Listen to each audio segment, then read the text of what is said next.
Some of these rock and roll artists sang to big crowds while hiding who they really were.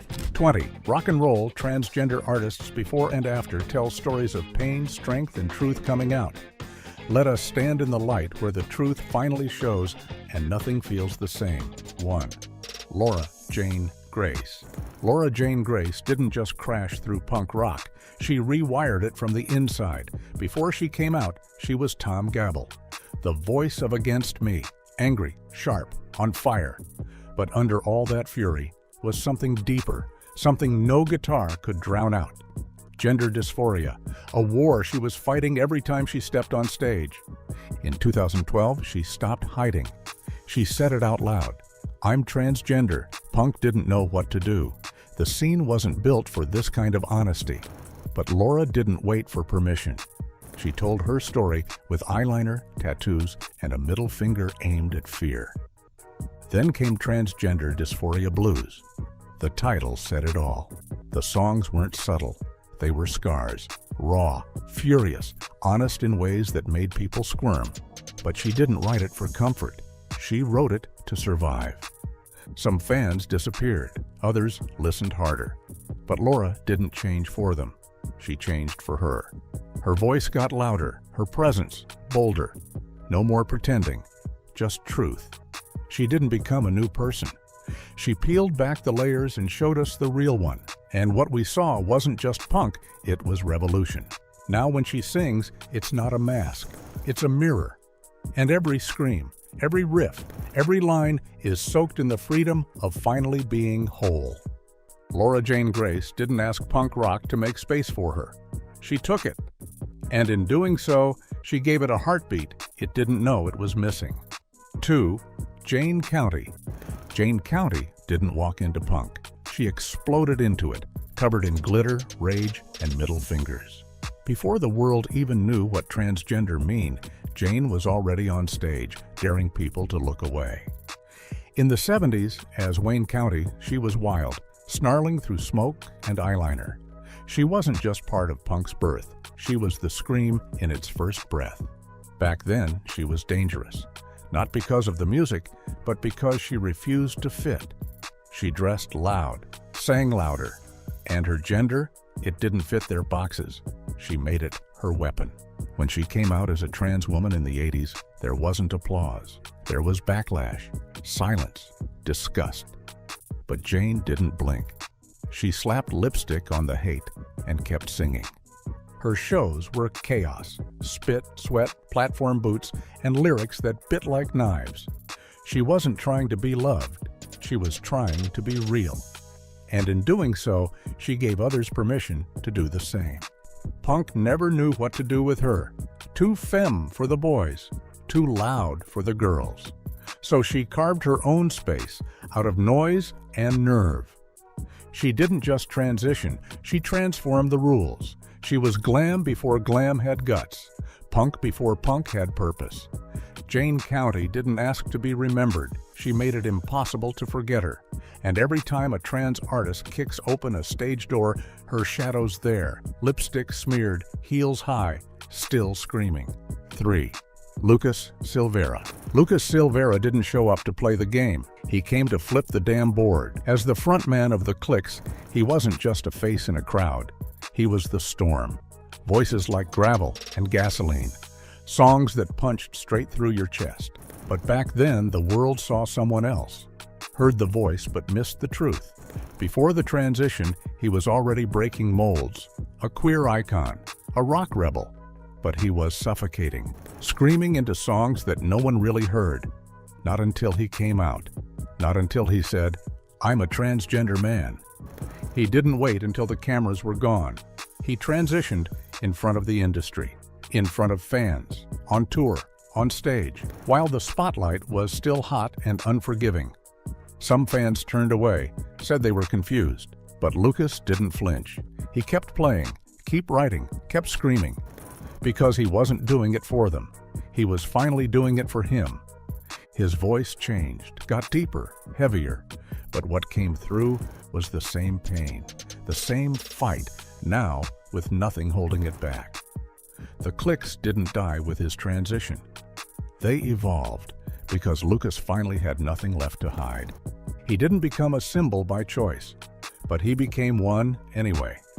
For every kid stuck in the wrong skin, for every voice that got told to shut up. Lucas Silveira didn't just sing rock songs, he rewrote what it meant to own your voice. 4. Mina Caputo. Mina Caputo didn't just front a metal band. She poured herself into every scream, every lyric, every damn note. As Keith Caputo, she was the tormented soul behind Life of Agony, a band that sounded like depression set to distortion. But the pain wasn't just poetic. It was real. It was in her bones, in her skin. A war she couldn't name yet. She sang about breaking, about drowning, about feeling like a stranger in your own body. And nobody saw it. They just called it deep, called it dark. But underneath all that genius was a woman trying to claw her way out of a shell that didn't fit. Then in 2011, she stopped pretending. She came out, transgender, real. And the metal world? It winced. Metal wasn't built for softness, for femininity. It was all fists, fire, and fake toughness. But Mina didn't care. She stood in that storm and lit a match. Some fans bailed. Others listened harder. Her voice didn't disappear. It got truer, still fierce, still haunting. But now it didn't come from a cage. People thought she'd lose the edge. Instead, she found her core. Mina didn't rewrite Life of Agony. She revealed it. Every song from the past suddenly made sense. Every cry for help had a name now. She didn't just transition. She took a torch to every wall that said metal had to look a certain way. Mina Caputo didn't ask for approval. She became the kind of voice metal never knew it needed. 5. Sam Bettens. Sam Bettens didn't grow into fame. He exploded into it under a different name, with a different face, and a voice that made people stop breathing. As Sarah Bettens, he fronted K's Choice, the Belgian alt-rock band that gave us Not an Addict. That song wasn't just a hit, it was an anthem for the broken, for the lost, for the ones trying to claw their way out of something. But behind that iconic voice was a body that felt like a lie. Every interview, every photo, every stage light felt like pretending. He was smiling on the outside and screaming underneath. Then came the truth. In 2019, Sam came out as a transgender man. And suddenly, all those lyrics, the longing, the confusion, the desperation, they made sense. They weren't just art, they were surviving. Some people got confused, others clapped politely. But Sam didn't need their validation. He needed oxygen. And that's what living openly gave him. His voice? Still powerful, still aching. But now it carries something else. Peace. Not because everything's perfect, but because the pretending is over. He didn't ditch the band. He didn't disappear into obscurity. He kept going, kept writing, kept singing. Because truth doesn't end a career, it fuels it. Sam Bettens didn't become a different artist. He became a complete one. And when he stands on stage now, it's not about gender. It's about honesty, about finally matching the outside to what was always there inside, a voice that matters. Teddy Geiger. Teddy Geiger was the kind of Star Magazine's love. Soft smile, boy next door charm. A hit single on the radio before she was old enough to rent a car. For You I Will. Confidence wasn't just a song, it was a brand. They dressed her in hoodies, handed her a guitar, and told her to play the part. And she did, for years, until the act started to choke. Because Teddy wasn't a boy. She knew it, felt it. But saying it out loud? In a world obsessed with labels and image? That was like lighting a match on a gasoline stage. But in 2017, she did it anyway. She came out, not with a PR team holding her hand, not with a rollout plan, just a photo, a caption, I am transitioning. And just like that, the mask dropped. The industry blinked. Fans scratched their heads. But Teddy finally breathed. People said she was ruining her career, that she had it all and threw it away, but they missed the point. She didn't want that. She wanted truth. She wanted to live in her own skin and make music from a place that wasn't built on lies. Since transitioning, she's become a powerhouse behind the scenes, writing hits for Shawn Mendes, producing, creating, and yes, releasing her own music on her terms. Weird, messy, beautiful. Her voice changed, so did her sound. But what didn't change? The honesty, the guts. Teddy Geiger didn't lose anything. She found herself. And in a world full of fake smiles and autotune, that's the most radical thing of all. 7. Sidney Bullens. Sidney Bullens didn't start in the underground. He came from the heart of rock royalty. In the late 70s, he toured with Elton John, sang on the Grease soundtrack, got Grammy nominations, shared stages with legends. As Cindy, he had the voice, the look, the momentum. But behind the spotlight, behind the records and the flashing cameras, he was disappearing. He wasn't who the world saw. And the longer he stayed quiet, the heavier it got. Even his most personal songs, the ones that cracked open his grief after the death of his daughter, couldn't say what needed to be said. Then came the shift, the truth, the moment when Cindy stepped away and Sidney finally stepped forward. He transitioned later in life. When others were slowing down, he was waking up. He didn't hide it. He wrote about it, sang about it, spoke it out loud. His voice got deeper, but his music, it got richer, more raw, more of his. The world didn't throw him a parade. He didn't ask for one. He just kept writing, kept performing, because the music didn't stop. It finally had a face that matched the voice inside. Sidney Bullens isn't formally known as. He's proof that it's never too late to become yourself. That rock and roll doesn't belong to youth. It belongs to truth. And when he stands with a guitar now, it's not about reinvention. It's about resurrection. He didn't just transition. He reclaimed the story and wrote the rest of it in his own damn voice. 8. Matty Jo Canino. Matty Jo Canino didn't wait for the world to be ready. She walked straight into Punk's sweaty basement with a guitar in her hands and truth on her tongue. Before the pronouns, before the headlines, she was already there, fronting Latterman, setting mics on fire, screaming about pain, love, and a system that never made space for softness. Back then, people just heard the fury. They didn't realize the voice behind it was crumbling under a mask. She wasn't playing a character. She was surviving in one. When she came out as a trans woman, the scene barely blinked, not because they didn't care, but because Matty had already earned her stripes. Years of screaming in vans, on beer-stained floors, to kids who needed songs that bled honesty. And that's what she gave them, before and after. She didn't disappear. She grabbed the mic harder, joined RVIVR, made the music louder, more defiant, more about her. She didn't ask the scene to accommodate her identity. She challenged it to keep up. And punk, the real kind, the kind that lives in zines and couches and chaos, stood by her. Her voice stayed fierce, her presence undeniable, but now it came with eyeliner, courage, and zero apologies. Matty Jo Canino didn't become something new. She revealed what was always there, and every time she walks into a venue with her guitar, she drags punk a little further out of its own comfort zone. She didn't just transition, she punked the system by surviving in plain sight. 9. Danielle, Dan Martinez. Danielle Martinez didn't waltz into metal. She kicked it the damn door in. Guitar slung low, voice like a buzzsaw.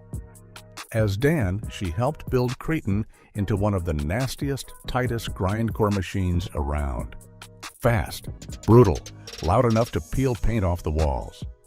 But behind all that noise, something deeper was clawing its way to the surface. Something that distortion couldn't drown. She was a trans woman stuck in a genre obsessed with aggression, masculinity, and gore. A scene where women, let alone trans women, weren't just rare. They were invisible or mocked.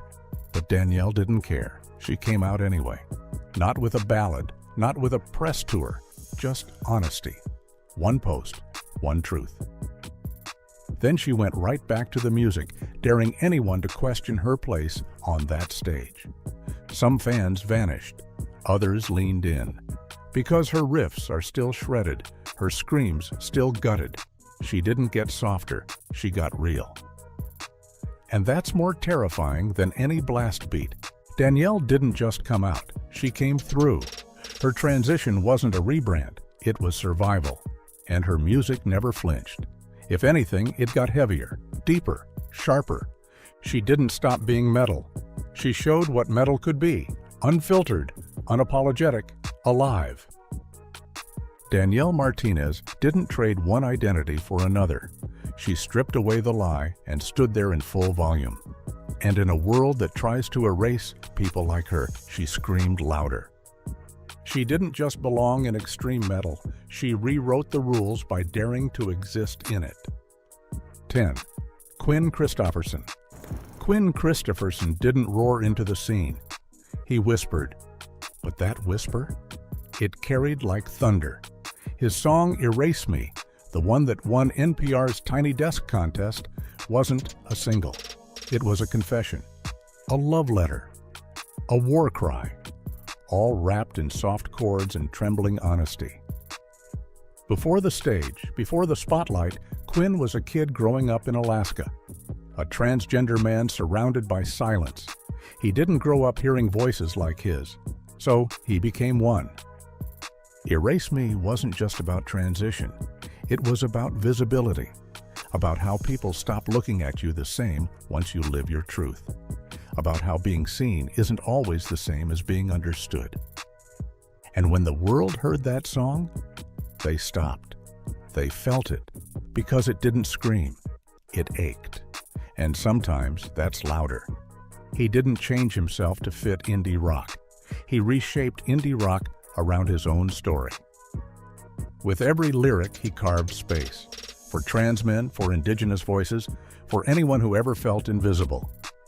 Quinn doesn't tour with pyrotechnics or fanfare, just a guitar and a history full of broken mirrors. But when he plays, the room goes still. Because truth doesn't always crash the party. Sometimes it slips in the back door and makes everyone cry. 11. Avery Tucker. Avery Tucker didn't plan on becoming a symbol. He just wanted to make weird, raw music with his best friend. Girlpool was soft at first, lo-fi, awkward, tender, the kind of music that whispers your insecurities back to you. But under that softness was a pulse, something waiting to change shape. As Girlpool grew, so did Avery's unrest. The songs got louder, the bass hit harder, and around the same time, something personal cracked open. He came out publicly as a transgender man, mid-career, mid-evolution, while the world was still watching. It wasn't a press stunt. It wasn't a rebrand. It was a quiet detonation, a truth that reshaped everything, including the music. His voice deepened. The band's sound shifted into something heavier, moodier. It wasn't about fitting into a genre anymore. It was about catching up to the person finally taking shape behind the mic. Some fans didn't get it. Others called it brave. Avery didn't care. He kept making music, keep transforming. Not for them, for himself. Because sometimes you don't grow out of your art, you grow through it. On stage, he doesn't scream his identity. He just exists. Guitar slung low, lyrics sharp and vulnerable. The same heart as before. Only now, it beats louder. Avery Tucker didn't leave Girlpool behind. He became what the band always hinted at, raw honesty in motion. And when he plays now, you can hear it, the weight, the freedom, the voice that finally sounds like home. 12. Romy Vager. Romy Vager didn't get discovered. She got heard, not because she chased fame, but because her pain refused to stay quiet. In the early days of RVG, she stood on stage like a ghost with a microphone, fragile, furious, undeniable. The songs weren't polished. They were torn, raw, trembling with sadness. You didn't just listen, you felt exposed. Back then, she hadn't come out yet, but the music knew before anyone else did. Every lyric was a clue. Every chord carried something she wasn't saying. It was all there, buried in noise and reverb and trembling hands. The world just didn't see it. Then came the truth. Romy stepped forward and said it. I'm a trans woman, not to get headlines, not to make a statement, just to breathe. She didn't change her band, she didn't change her sound, but everything hit harder. The sadness wasn't abstract anymore. It had a name. The rage wasn't poetic. It was real. People said she was brave. She looked them dead in the eye and kept playing. Because survival isn't bravery, it's a necessity. And Romy wasn't trying to be a symbol. She was just trying to make it to the next song. On stage, she doesn't posture. She doesn't beg for acceptance. She stares down the crowd with eyeliner and guitar feedback. And when she sings, it's like someone setting their own shame on fire. Romy Wagner didn't become someone new. She stopped pretending. And post-punk hasn't sounded the same since. 13. Almene. Almene didn't start out loud. They weren't the kind of front person who demanded the spotlight. They crept in slow, soft-spoken, half-hidden behind a guitar and a tangle of indie rock fuzz. Great-grandpa wasn't trying to be famous. They were trying to be honest. And Al? Al was trying to survive inside a body that never quite fit. Before coming out as a trans man, Al was already singing about uncertainty, memory, and ghosts that don't leave you alone. But something was off. The words felt heavy, like they were coming from underwater. They weren't lies, just incomplete. Then came the truth. Al came out, not with fanfare, not with a press release, just with honesty. Quiet, like everything else they did, but it changed everything. The voice didn't shift overnight, but the weight behind it did. The music didn't get louder. It got deeper, warmer, realer, like someone had been holding their breath for years and finally exhaled. Some fans didn't get it. Some never even noticed. But the ones who listened heard it. Heard a voice finally in sync with the body holding it. Heard the fear, the relief, the freedom. Al didn't turn their back on the past. They just stopped editing themselves to make it easier for other people. They didn't scream their truth. They sang it over gently distorted chords and lyrics that feel like letters never sent. Almene didn't transition to make a statement. They did it to survive. And the music they make now? It's not louder. It's braver. 14. Evan Greer. Evan Greer didn't wait for a seat at the table. She built her own stage with 2 chords and a fist in the air. She's not some overnight headline or viral token. She's been screaming into microphones since the early 2000s, blending punk rock with protest like it was gasoline and matches. Before she came out as a trans woman, she was already a threat, smart, loud, relentless. After, she became unstoppable. Her music isn't slick. It's messy, defiant, raw. She doesn't sing to be liked. She sings to wake people the hell up. Every lyric feels like a brick thrown through a window against cops, corporations, the patriarchy, anything that dares to silence her or anyone like her. Coming out didn't slow her down. It sharpened the edges. It turned punk into a weapon soaked in truth. She didn't ease into femininity. She kicked the door open and dared the scene to flinch. And when it didn't, she raised her voice even higher. Evan's shows aren't polished. They're real. They're sweaty rooms full of people who came to feel something. And what do they get? Is fire. Political fire. Personal fire. Trans rage wrapped in power cords and duct-taped amps. She's not here for your applause. She's here to tear down the walls. She's marched, organized, and sung louder than every room that tried to shut her up. Evan Greer didn't transition quietly. She did it with a megaphone in one hand and a guitar in the other. And she's not done yet. 15. Lenny Zenith. Lenny Zenith didn't come out in an era of hashtags and support groups. He came out when being openly trans meant losing everything: your band, your gigs, your safety. But he did it anyway. In the middle of the 80s underground, while fronting Pop Combo and later Jennifer Convertible, Lenny didn't hide behind makeup or ambiguity. He stood up and said, "This is who I am." And then he kept playing. Back then, there weren't many like him in rock. Hell, there weren't any. A trans man with a guitar, singing pop-punk songs with hooks sharp enough to bleed. But Lenny didn't ask for space. He made it, one gig at a time, one show in a smoky New Orleans bar, one riotous New York setlist at a time. The industry ignored him. Labels didn't know what to do with him. But Lenny didn't flinch. He just kept writing songs about love, confusion, anger, about trying to exist in a world that keeps trying to erase you. He didn't write anthems. He wrote truths. Later in life, he returned with a solo album. Not for nostalgia, not for redemption, just because the songs were still inside him, and now, finally, so was peace. The voice was older, a little rougher, but the soul behind it, stronger than ever. Lenny Zenith didn't get a headline moment, no viral clip, no Hollywood biopic. But he built a legacy anyway. Quiet, loud, unshakable. He wasn't a product of the system. He survived in spite of it. And that makes him punk as hell. 16. Lynn Breedlove. Lynn Breedlove didn't just play punk. He was punk. Sweaty, loud, pissed off, and grinning through every second of it. As the front person of Tribe 8, one of the wildest, most unapologetic queer punk bands of the 90s, he didn't hold back.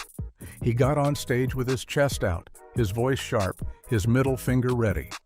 While other bands tried to be edgy, Tribe 8 tore the whole idea of acceptable into pieces. And Lynn led the charge. Before coming out as transmasculine, Lynn was already breaking every rule. He wasn't trying to blend in.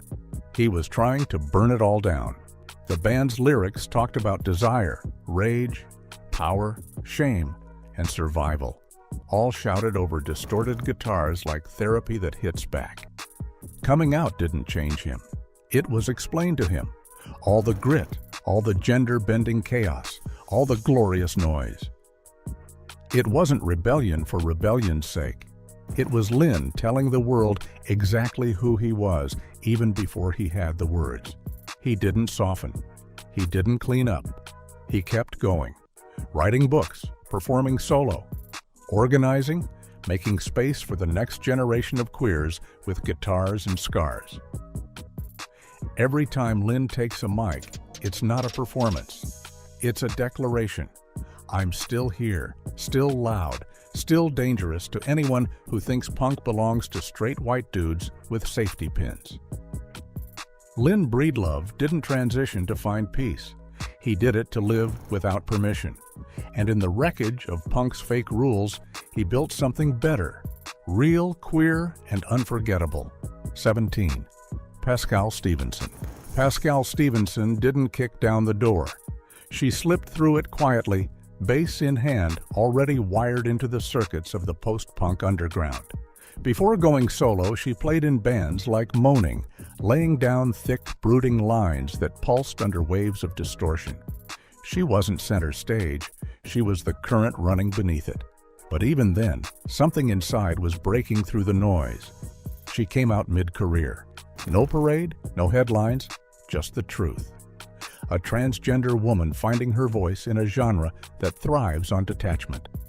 But Pascal didn't stay hidden. She started Fashion Club, and everything changed. The music got sharper, stranger, the mood turned surgical, every synth stabbed, every lyric landed like a quiet accusation. This wasn't pop, this wasn't a spectacle, it was a slow burn. Songs that sounded like walking down empty streets with your worst memories echoing in your ears.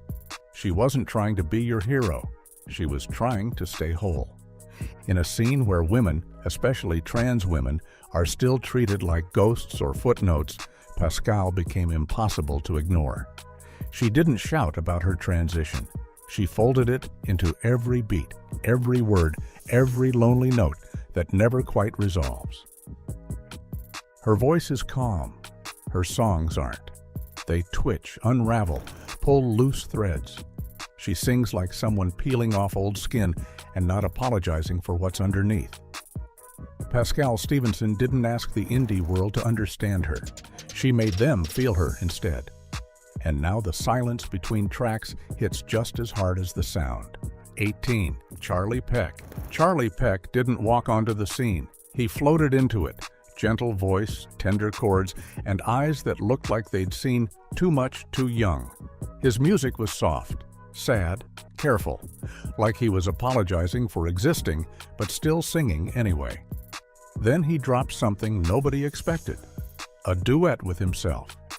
One voice from before, one voice from after.